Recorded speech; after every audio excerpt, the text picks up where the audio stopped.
Hello friends, welcome to my channel. Friends, మీకు మా video నచ్చినట్లయితే వీడియోని లైక్ చేయండి, అలాగే ఛానల్ని సబ్స్క్రైబ్ చేసుకోండి. ఈ వీడియో చాలా ఇంట్రెస్టింగ్గా ఉండబోతుంది, తప్పకుండా చివరి వరకు చూడండి. ఆదిత్య అలేఖ్యల ప్రేమ గురించి తెలుసుకొని ఇల్లు వదిలి వెళ్ళిపోయిన ఆనంది, కుమిలిపోతున్న ఆదిత్య సునంద, అసలు ఏం జరిగింది తెలుసుకోవాలి అంటే ఈ వీడియోని ఎక్కడ స్కిప్ చేయకుండా చూసేయండి. ఇక వీడియోలోకి వెళ్ళినట్లయితే సునంద ఆదిత్యతో యాక్సిడెంట్ చేసిన విషయం మొత్తం కూడా చెప్తుంది. అది విని ఆదిత్య ఒక్కసారిగా షాక్ అయిపోతాడు. ఏంటమ్మా నువ్వనేది?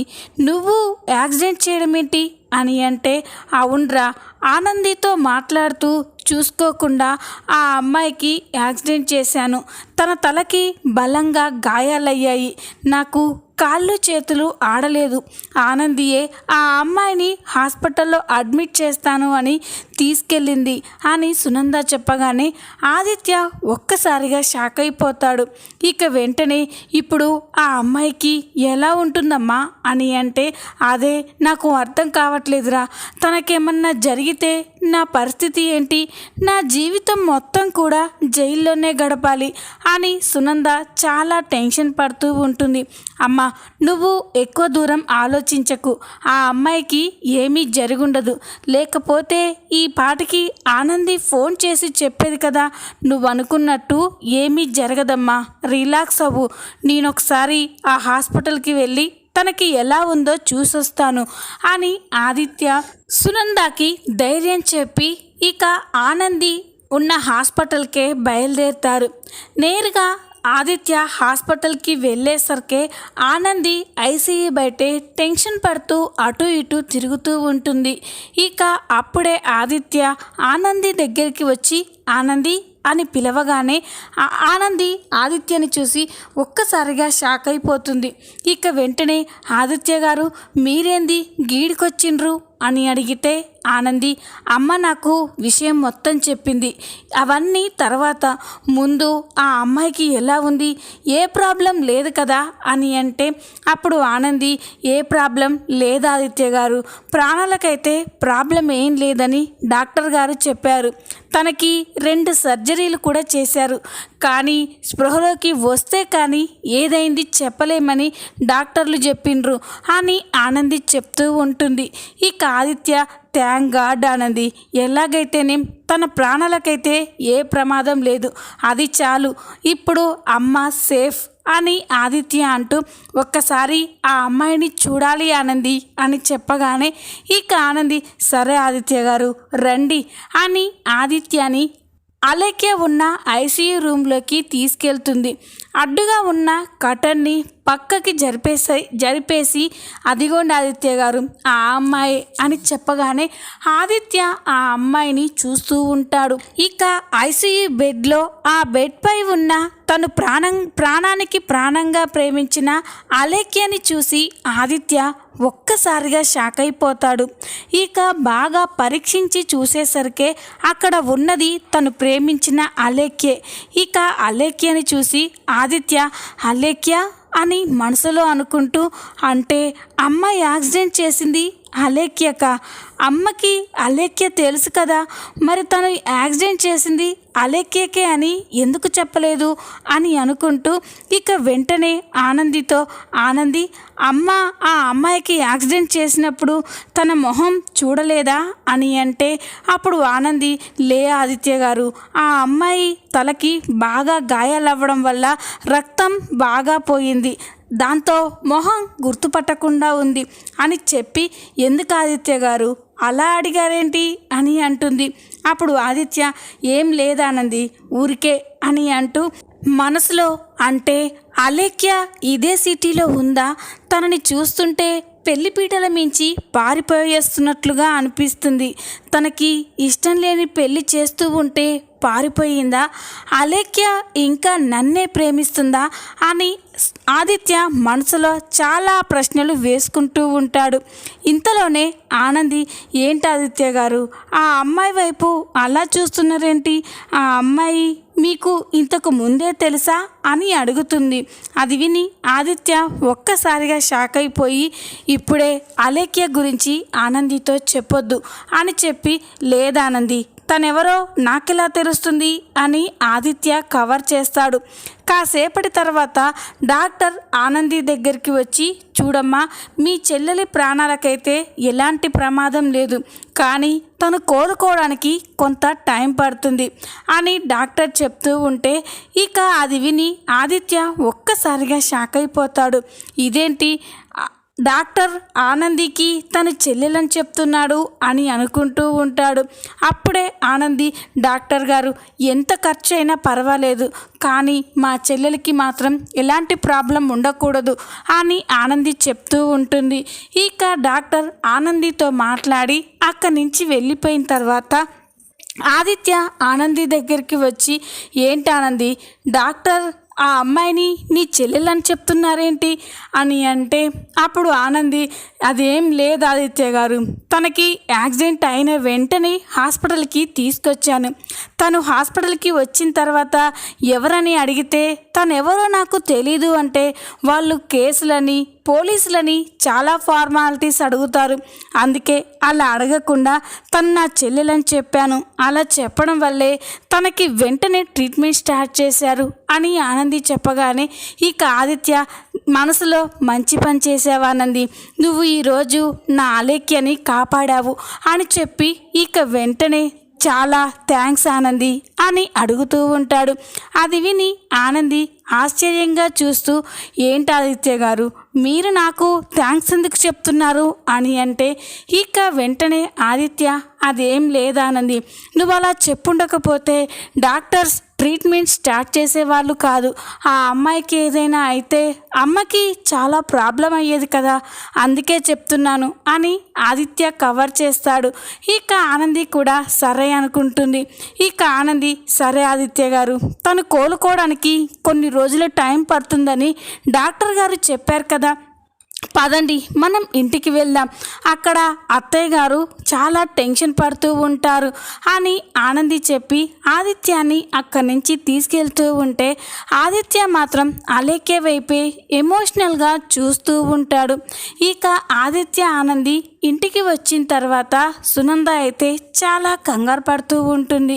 ఇక వాళ్ళ ఇంట్లోకి రాగానే సునంద వాళ్ళకి ఎదురుగా వెళ్తూ, రే ఆది, ఆనంది ఆ అమ్మాయికి ఏ ప్రమాదం లేదు కదా, తనకి ఏం జరగలేదు కదా అని అంటే అప్పుడు ఆనంది, అత్తయ్య గారు మీరు కంగారు పడకండి, తనకి ఏ ప్రాబ్లం లేదు, తనకి ప్రాణాలకి ఏ ప్రమాదం లేదని డాక్టర్ గారు చెప్పారు, కాకపోతే కోలుకోవడానికి కొన్ని రోజులు టైం పడుతుందన్నారు అని చెప్పగానే సునంద ఒక్కసారిగా రిలాక్స్ అయిపోతుంది. చాలా థ్యాంక్స్ ఆనంది, ఇప్పుడు నా గుండెల్లో బరువంతా దిగిపోయినంత ప్రశాంతంగా ఉంది. అయినా నేను ఆ అమ్మాయిని అక్కడే వదిలేద్దామంటే నువ్వే బలవంత పెట్టి తనని హాస్పిటల్లో అడ్మిట్ చేసి ఈరోజు తన ప్రాణాలని కాపాడావు, చాలా థ్యాంక్స్ ఆనంది అని సునంద ఆనందికి థ్యాంక్స్ చెప్తూ ఉంటే, ఏంటి అత్తయ్య గారు మిమ్మల్ని కాపాడుకోవడం నా బాధ్యత, నాకు థ్యాంక్స్ చెప్పడం దేనికి అని ఆనంది అంటూ ఉంటే ఆదిత్య మాత్రం అలేఖ్య గురించే ఆలోచిస్తూ ఉంటాడు. ఇక సునంద ఆదిత్యతో, రే ఆది నువ్వేంట్రా అలా ఉన్నావు, చాలా సంతోషంగా ఉంటావు అనుకుంటే అలా ఉన్నావేంటి అని అంటే ఇక ఆదిత్య, అమ్మకి కూడా అలేఖ్య విషయం చెప్పొద్దు అని అనుకుంటూ, ఏం లేదమ్మా నేను ఆ అమ్మాయి గురించే ఆలోచిస్తున్నాను అని అంటూ ఉంటాడు. ఇక అలా గడిచిపోయిన తర్వాత కొన్ని రోజులకి హాస్పిటల్ నుండి ఫోన్ వస్తుంది. ఇక ఆనంది ఫోన్ లిఫ్ట్ చేసి, హలో ఎవరు అని అంటుంది. అప్పుడు డాక్టర్, మేడం నేను మీ చెల్లెలకి ట్రీట్మెంట్ చేస్తున్న డాక్టర్ని అని చెప్పగానే ఆనంది ఒక్కసారిగా ఆశ్చర్యపోయి చెప్పండి డాక్టర్, నా చెల్లికి ఎలా ఉంది అని అడుగుతూ ఉంటుంది. అప్పుడే ఆదిత్య అక్కడికి వచ్చి ఆనంది ఫోన్లో మాట్లాడడం చూసి షాక్ అయిపోయి చూస్తూ ఉంటాడు. అప్పుడే డాక్టర్ మీ చెల్లెలు ఈరోజు స్పృహలోకి వచ్చిందమ్మా అని చెప్పగానే ఇక ఆనంది అయితే చాలా సంతోషపడుతూ ఉంటుంది. ఇక వెంటనే ఏంటి డాక్టర్ మీరు అనేది, నా చెల్లెలు స్పృహలోకి వచ్చిందా అని చెప్పి ఎంత మంచి మాట చెప్పారు డాక్టర్ గారు, నేను ఇప్పుడే హాస్పిటల్కి వస్తున్నాను అని ఫోన్ కట్ చేస్తుంది. ఇక ఆదిత్యతో ఏంటి ఆనంది అంత సంతోషంగా ఉన్నావేంటి అని అంటే, ఆదిత్య గారు అత్తయ్య గారు యాక్సిడెంట్ చేసిన అమ్మాయికి ఈరోజు స్పృహ వచ్చిందంట. తనని వెళ్ళి చూసి అసలు తనకి ఏం ప్రాబ్లమ్స్ ఉన్నాయి, తను ఎందుకు పారిపోయి వచ్చింది, వాళ్ళెవరో తెలుసుకొని వాళ్ళకి అప్పగించి వస్తాను అని ఆనంది అంటుంది. ఇక ఆదిత్య కూడా అలేఖ్యకి స్పృహ వచ్చిందా అని చెప్పి చాలా సంతోషపడుతూ ఎంత మంచి మాట చెప్పావు ఆనంది, పద నేను కూడా వస్తాను అని ఆనంది ఆదిత్య ఇద్దరూ కూడా అలేఖ్య దగ్గరికి వెళ్తారు. ఇక హాస్పిటల్కి వెళ్ళిన తర్వాత ఆనంది సిస్టర్తో సిస్టర్ దివ్య పేషెంట్ ఎక్కడ ఉంది అని అడిగితే అప్పుడు ఆ సిస్టర్ అలేఖ్య ఉన్న రూమ్ని చూపిస్తుంది. ఇక ఆనంది ఆదిత్య ఇద్దరూ కూడా అలేఖ్య ఉన్న రూమ్ దగ్గరికి వెళ్తారు. ఇక అక్కడికి వెళ్ళేసరికి అలేఖ్య స్పృహలోకి వచ్చి అటు ఇటు చూస్తూ ఉంటుంది. ఆనంది ఆదిత్య రూమ్లోకి వెళ్ళగానే అలేఖ్య ఆదిత్యని చూసి ఒక్కసారిగా ఎమోషనల్ అవుతుంది. ఆదిత్య కూడా అలేఖ్యని చూసి ఎమోషనల్ అయి అలాగే చూస్తూ ఉండిపోతాడు. ఇక అలేఖ్యతో ఆనంది మాట్లాడుతూ ఇప్పుడు నీకు ఎలా ఉంది అని అంటూ ఉంటే అలేఖ్య మాత్రం ఆనంది మాటలు వినిపించుకోకుండా ఆది అని చెప్పి ఆదిత్యాన్ని గట్టిగా హగ్ చేసుకొని ఏడుస్తూ ఉంటుంది. అది చూసిన ఆనంది ఒక్కసారిగా స్టన్ అయిపోతుంది. ఇక తనకి అయితే ఏమీ అర్థం కాదు. ఇక ఆదిత్య అలేఖ్య అని చెప్పి అలేఖ్యని గట్టిగా హగ్ చేసుకొని ఏడుస్తూ ఉంటాడు. ఇక అలేఖ్య ఆది నేను చాలా పెద్ద తప్పు చేశాను, మా వాళ్ళ మాట విని ఆ రోజు నీతో పెళ్ళికి వద్దనుకున్నాను, కానీ నేను నిన్ను మర్చిపోలేకపోయాను. మా వాళ్ళు నాకు ఇష్టం లేని పెళ్ళి చేస్తూ ఉంటే మనసులో నిన్ను పెట్టుకొని వేరొకరిని భర్తగా అంగీకరించలేక పారిపోయి వస్తూ ఉంటే యాక్సిడెంట్ అయ్యింది ఆదిత్య, నన్ను క్షమించు, ఇక ఒక్క క్షణం కూడా నిన్ను నేను వదిలి ఉండలేను అని అలేఖ్య ఎమోషనల్గా మాట్లాడుతూ ఉంటే ఇక ఆనంది అయితే ఒక్కసారిగా స్టన్ అయిపోతుంది. ఆనంది గుండె ముక్కలైపోయినంత పని అవుతుంది. ఇక ఆదిత్య కూడా లేదా అలేఖ్య నేను కూడా నిన్ను మర్చిపోలేకపోతున్నాను, ఎప్పుడెప్పుడు నిన్ను చూడాలా అని ఎదురు చూశాను, కానీ ఇలాంటి పరిస్థితుల్లో నిన్ను చూస్తాననుకోలేదు, నువ్వు నా ప్రాణం అలేఖ్య అని ఆదిత్య కూడా అలేఖ్యతో ప్రేమగా మాట్లాడుతూ ఉంటే ఆనందికైతే ఇక చెప్పలేనంత బాధగా ఉంటుంది. ఇక వాళ్ళిద్దరూ అలా మాట్లాడుకుంటూ ఉంటే ఆనంది మౌనంగా అక్కడి నుంచి బయటికి వచ్చి ఏడుస్తూ ఉంటుంది. ఇక అలేఖ్యతో మాట్లాడిన తర్వాత అప్పుడే ఆదిత్యకి ఆనంది గుర్తొస్తుంది. అవును ఆనంది ఉండాలి కదా, ఆనంది ఎక్కడా అని అటు ఇటు చూస్తూ అలేఖ్య నేను ఇప్పుడే వస్తాను అని చెప్పి ఇక ఐసీయూ బయటికి వస్తాడు. ఆదిత్య అక్కడికి వచ్చేసరికి ఆనంది అక్కడే కూర్చొని కుమిలి ఏడుస్తూ ఉంటుంది. ఇక అది గమనించిన ఆదిత్య ఆనంది నా గురించి అలేఖ్య గురించి తెలుసుకొని బాధపడుతున్నట్లుంది, కానీ ఈ నిజం ఎప్పటికైనా ఆనందికి తెలియాల్సిందే అని చెప్పి ఇక ఆదిత్య ఆనంది దగ్గరికి వెళ్ళి ఆనంది అని పిలుస్తాడు. ఇక ఆనంది మాత్రం కళ్ళు తూర్చుకుంటూ చెప్పండి ఆదిత్య గారు అని అంటుంది. అప్పుడు ఆదిత్య ఆనంది నన్ను క్షమించు ఆనంది, నీ దగ్గర ఒక నిజాన్ని దాచాను అని చెప్పగానే ఇక ఆనంది షాక్ అయిపోయి చూస్తూ ఉంటుంది. అవును ఆనంది, ఆ అమ్మాయి ఎవరో కాదు, నేను కాలేజ్ డేస్లో ప్రాణానికి ప్రాణంగా ప్రేమించిన అలేఖ్య. మేమిద్దరం ఒకరినొకరం ప్రేమించుకున్నాం, మా పెద్దవాళ్ళని ఒప్పించి పెళ్ళి పీటల దాకా తీసుకొచ్చాం, కానీ చివరి నిమిషంలో నాకు యాక్సిడెంట్ అవ్వడం వల్ల అలేఖ్య పేరెంట్స్ నాతో పెళ్ళి వద్దని చెప్పారు. తను కూడా బలవంతం మీద నాతో పెళ్ళి వద్దనుకుందే కానీ నేనంటే ఇష్టం లేక కాదు అని చెప్పి ఆదిత్య చెప్తూ ఉంటే ఆనంది అయితే చాలా బాధపడుతూ ఉంటుంది. ఇక అప్పుడే ఆదిత్య, నన్ను క్షమించానంది. ఇన్ని రోజులు నిన్ను భార్యగా ఒప్పుకోకపోవడానికి కారణం నా మనసు నిండా అలేఖ్యనే ఉంది. నా భార్యగా అలేఖ్యని తప్ప ఇంకెవ్వరిని ఊహించుకోలేను. అందుకే నీకు దూరంగా ఉన్నాను. నన్ను క్షమించానంది అని ఆదిత్య అంటూ ఉంటే ఆనంది కళ్ళు తూర్చుకుంటూ, లేదా ఆదిత్య గారు, మీ మనసులో వేరే అమ్మాయికి చోటున్నాక నన్ను ఎలా భార్యగా అంగీకరిస్తారు?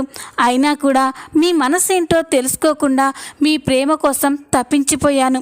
ఆ రోజు మీరు అగ్రిమెంట్ పేపర్స్ మీద ఎందుకు సైన్ పెట్టమన్నారో నాకు ఈరోజు అర్థమైంది. ఏదో ఒక రోజు మీరు ప్రేమించిన అలేఖ్య మీ జీవితంలోకి వస్తుంది అని, ఆ రోజు నేను జీవితంలో నుండి వెళ్ళిపోవాలి అని నాకు ఇప్పుడు అర్థమైంది అని ఆనంది అంటూ ఉంటే, ఇక ఆదిత్య అర్థం చేసుకున్నందుకు చాలా థ్యాంక్స్ ఆనంది అని అంటూ ఉంటాడు. అప్పుడు ఆనంది, సరే ఆదిత్య గారు, జరిగింది ఏదో జరిగిపోయింది. మీ జీవితం నుండి నేను వెళ్ళిపోయే రోజు వచ్చిందని నాకు ఇప్పుడే అర్థమైంది.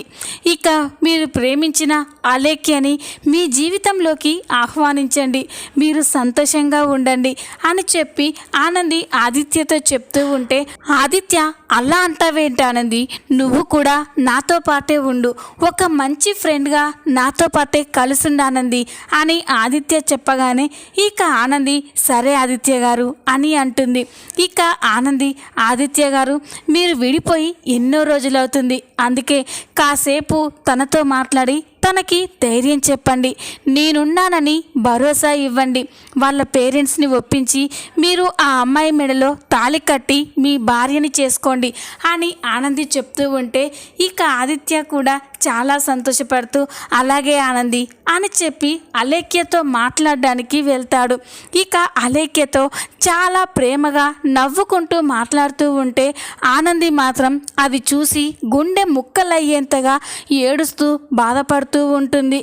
ఇక ఆనంది బాగా ఆలోచించి, లేదు, ఆదిత్య గారు ఇప్పుడు తను ప్రేమించిన అమ్మాయితో ఎప్పుడూ ఇంతే సంతోషంగా ఉండాలి అంటే నేను ఆదిత్య గారి జీవితంలో ఉండకూడదు. నాతో ఆదిత్య గారికి పెళ్ళి అయింది అని తెలిస్తే మళ్ళీ ఆ అమ్మాయి ఆదిత్యని అపార్థం చేసుకుంటుంది. అలా జరగకూడదు అంటే నేను ఆదిత్య గారికి దూరంగా వెళ్ళిపోవాలి అని నిర్ణయించుకొని ఆనంది ఏడ్చుకుంటూ హాస్పిటల్ నుండి బయటికి వస్తుంది. ఇక హాస్పిటల్ నుండి బయటికి వచ్చి రోడ్డుపై నడుచుకుంటూ ఆదిత్యతో గడిపిన సంతోషకరమైన క్షణాలని గుర్తు చేసుకుంటూ ఆదిత్య తన మెడలో తాళి కట్టిన ఆ విషయాలన్నీ కూడా గుర్తు చేసుకొని ఆనంది చాలా ఎమోషనల్గా రోడ్డుపై నడుచుకుంటూ వస్తుంది. కాసేపటి తర్వాత ఆదిత్య ఇంటికి వెళ్ళడానికి అలేఖ్యని తీసుకొని ఇంటికి వెళ్ళడానికి బయటికి వస్తూ ఉంటాడు. ఆదిత్య అలేఖ్య బయటికి వచ్చేసరికి అక్కడ ఆనంది కనిపించదు. ఇక ఆదిత్య ఆనంది ఆనంది అని పిలుస్తూ ఉంటాడు. అప్పుడే అలేఖ్య, ఆనంది ఎవరు అని అంటే ఆదిత్య, ఆనంది నా ఫ్రెండ్ అలేఖ్య, తను ఇప్పటి వరకు ఇక్కడే ఉండాలి, ఎక్కడికి వెళ్ళినట్టు అని పిలుస్తూ ఉంటాడు. కానీ ఆనంది ఎక్కడా కనిపించకపోయేసరికి ఒకవేళ మమ్మల్ని డిస్టర్బ్ చేయడం దేనికి అని ఇంటికి వెళ్ళిపోయిందేమో అని ఆదిత్య అలేఖ్య ఇద్దరూ కూడా ఇంటికి వెళ్తారు. ఇక ఇంటికి వెళ్ళేసరికి సునంద, శశికాంత్, చైతన్య జీవనాలు హాల్లోనే ఉంటారు. ఇక అలేఖ్య తలకి కట్టుతో ఆదిత్య అలేఖ్య అక్కడికి రావడం చూసి సునంద, శశికాంత్, చైతన్యాలైతే ఒక్కసారిగా స్టన్ అయిపోతారు. ఇక శశికాంత్, సునంద అయితే ఒకరి మొహాలు ఒకరు చూసుకుంటూ, ఏంటండి ఇది, ఈ అలేఖ్య ఆదికి ఎక్కడ కలిసింది అని అనుకుంటూ ఉంటారు. ఇక సునంద, శశికాంత్ ఆదిత్య దగ్గరికి వెళ్ళి, రే ఆది, ఏంట్రా ఇది, ఈ అమ్మాయి అలేఖ్య కదా, తను ఎక్కడ కనిపించింది, అయినా తన తలకి కట్టేంటి అని అడుగుతుంది. అప్పుడు ఆదిత్య, మర్చిపోయావా అమ్మ, ఆ రోజు నువ్వు యాక్సిడెంట్ చేసింది వేరెవరికో కాదు, అలేఖ్యకే అని చెప్పగానే సునంద ఒక్కసారిగా షాక్ అయిపోతుంది. ఇక వెంటనే ఏంట్రా నువ్వనేది, నేను యాక్సిడెంట్ చేసింది అలేఖ్యక. ఆ రోజు మొహంపై రక్తపు మరకలు ఉండి నేను గుర్తించలేకపోయాను అని అంటే అప్పుడు ఆదిత్య, అవునమ్మా, అలేఖ్య కోలుకున్న తర్వాతే ఈ నిజం నీతో చెప్పాలి అని నేను కూడా చెప్పలేదు అని అంటూ ఉంటాడు. ఇక అప్పుడే శశికాంత్, అది సరేరా, వెళ్ళేటప్పుడు నువ్వు ఆనంది వెళ్ళారు కదా, మరి ఆనంది ఎక్కడా అని అడుగుతాడు. శశికాంత్ అలా అడిగేసరికి ఆదిత్య ఒక్కసారిగా స్టన్ అయిపోయి, ఏంటి నాన్న, ఆనంది ఇంటికి రాలేదా అని అంటే ఇక సునంద, ఏంట్రా ఏం మాట్లాడుతున్నావు నువ్వు, ఆనంది ఇంటికి రావడం ఏంటి, మీ ఇద్దరూ కలిసి వెళ్ళారు కదా అని అంటే ఇక ఆదిత్య ఆలోచిస్తూ ఉంటాడు. ఇక సునంద శశికాంత్లకి విషయం మొత్తం అర్థమైపోతుంది. ఇక సునంద ఆదిత్య దగ్గరికి వెళ్ళి, రే ఆది, నిజం చెప్పరా, ఆనందితో అలేఖ్య గురించి ఏమైనా చెప్పావా అని అంటే ఆదిత్య, చెప్పానమ్మా, నాకు అలేఖ్యకి మధ్య ఉన్న సంబంధం గురించి, మేమిద్దరం ప్రేమించుకున్న విషయం మొత్తం కూడా ఆనందితో చెప్పాం. కానీ తను అర్థం చేసుకుంది, మా ఇద్దరి హ్యాపీనెస్నే కోరుకుంది అని ఆదిత్య చెప్తూ ఉంటే ఇక సునంద, నోరు ముయ్యరా, నువ్వు తన భర్తవై ఉండి వేరే అమ్మాయిని ప్రేమించాను, తనే నా జీవితం అని భార్యతో చెప్తే ఆ భార్య గుండె ముక్కలైపోతుందిరా. పాపం ఆనంది ఇక నీ జీవితంలో ఉండకూడదు అని ఎక్కడికో వెళ్ళిపోయినట్టుంది అని సునంద చెప్పగానే ఇక ఆదిత్య అయితే ఒక్కసారిగా స్టన్ అయిపోతాడు. ఇక వెంటనే, ఏంటమ్మా నువ్వు అనేది, ఆనంది వెళ్ళిపోవడం ఏంటి అని అంటే, లేకపోతే ఏంట్రా, ఏ భార్య అయినా తన భర్త తనకే సొంతం అనుకుంటుంది, కానీ నువ్వు మాత్రం నీ భార్యతో నువ్వంటే నాకు ఇష్టం లేదు, నేను వేరొక అమ్మాయిని ప్రేమిస్తున్నానని చెప్తే ఏ భార్య మాత్రం తట్టుకుంటుంది అని శశికాంత్ చెప్పగానే ఆదిత్య అయితే ఎమోషనల్ అయిపోతూ ఉంటాడు. ఈ విధంగా ఆనంది ఇంట్లో నుంచి వెళ్ళిపోబోతుంది. చూద్దాం మరి నెక్స్ట్ ఏం జరగబోతుందో. ఈ వీడియో కనుక మీకు నచ్చినట్లయితే లైక్ చేయండి, సబ్స్క్రైబ్ చేసుకోండి. Thanks for watching.